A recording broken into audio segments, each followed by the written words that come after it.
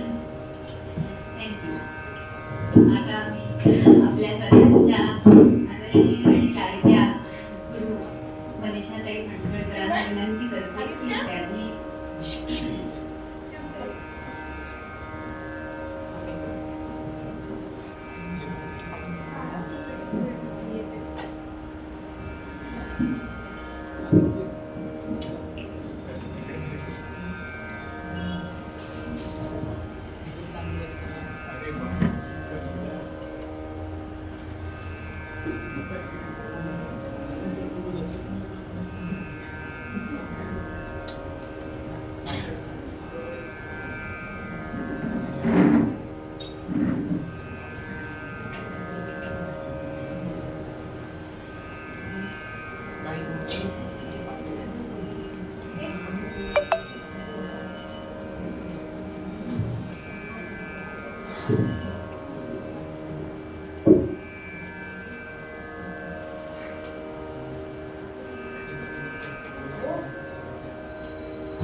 गेले 2 तास आपण अखंड नाव लिहिलं सगळे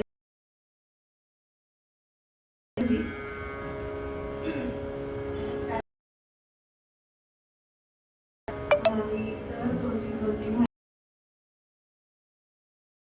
करत असतो. तयारीच असते. 19-20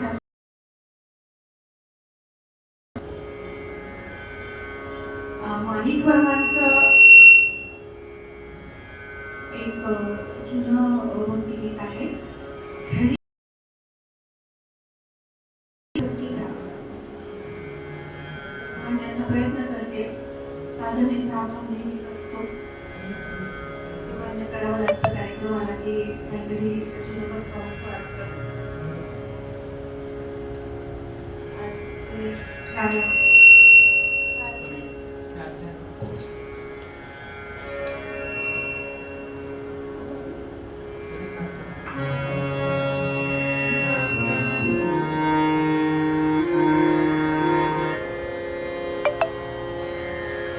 रागसंगीतात यमन रागाला राजा असं म्हणतात. आज अनेकविध यमन रागामधलीच झालेली आहेत आणि आज हेही गाणं यमन कल्याणमध्ये मांडलेलं आहे. याच्यात दोन्ही मध्यम घेतले जातात.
नाही. त्यामुळे तुमचे घसे पण सुटलेले आहेत आणि रामाचा प्रसंग पण करून आणलेला आहे, तो सगळ्यांनी ग्रहण करा.